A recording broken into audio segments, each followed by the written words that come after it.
the projects you've done for clients would be interesting to hear about, especially if it's around like your Maven course talking about workflows and how to connect some of these sort of disjointed pieces so that you're not just doing task by task, but you're sort of stringing them together. Can we unpack one of those? Sure. Yeah. I have to talk about them a little bit, not all the way in the details, just because of like NDAs. But when I always love Sure. talking about this as best as we can, because I think that's what helps people have those light bulb moments of what you can do now. And recently, like you said at the top of the podcast, like agentic workflows are the flavor of the day right now, which is basically us building up AI agents or assistants, because not all assistants are agents, but not all agents are assistants. Like it's part of the jargon that gets thrown around through there that gets kind of Yeah. mixed up. But we are working with an organization offering C-suite level services, highly regarded folks in their industry, and they had some real doubt of if it was possible for us to build an AI system that could emulate their processes to the same level of quality and standards that they could do themselves.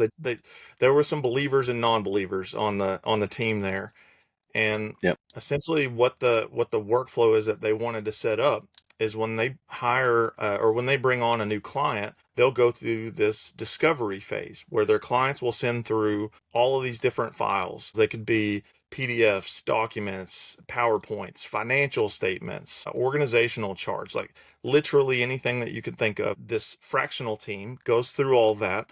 They're making their notes of what's important or what's relevant to their engagement, and that's extremely time consuming for them.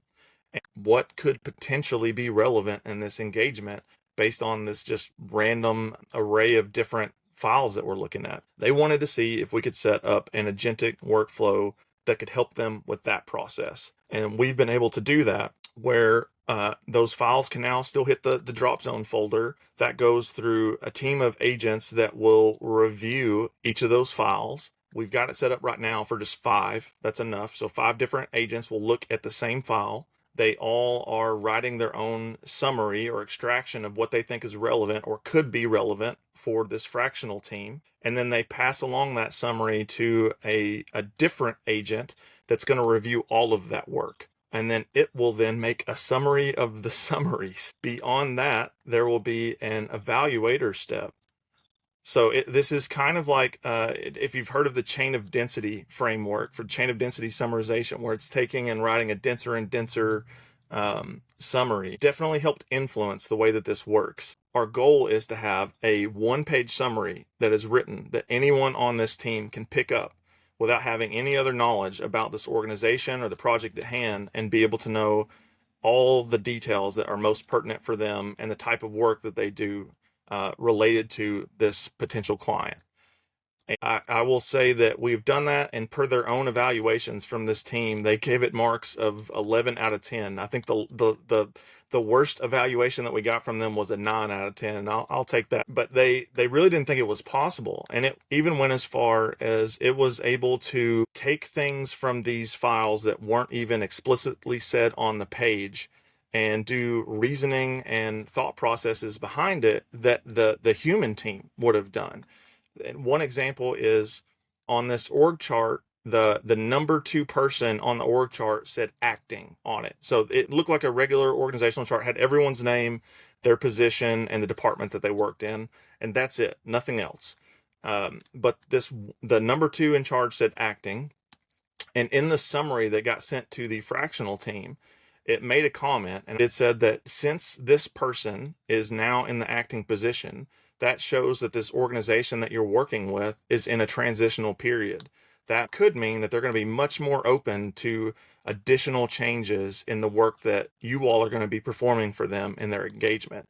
So nowhere on that page did it do that. But a seasoned person on this fractional team, I don't even know if they would have caught that necessarily and written that into the summary.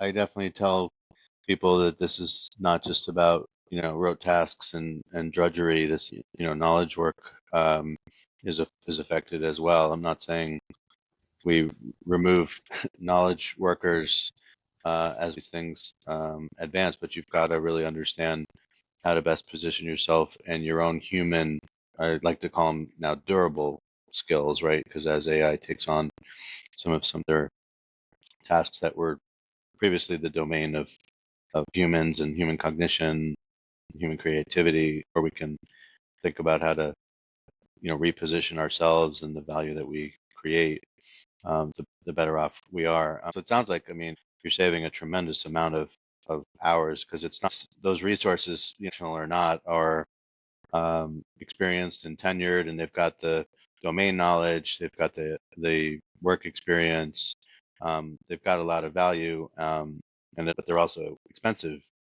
resources, right? So I don't know if you can share anything about the but I imagine it's saving them significant both cost and time to get all that It work done.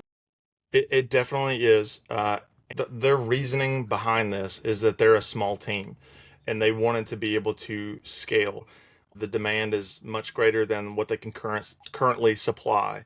And they were hoping that layering more AI into their work would be able to help them scale that. And it definitely has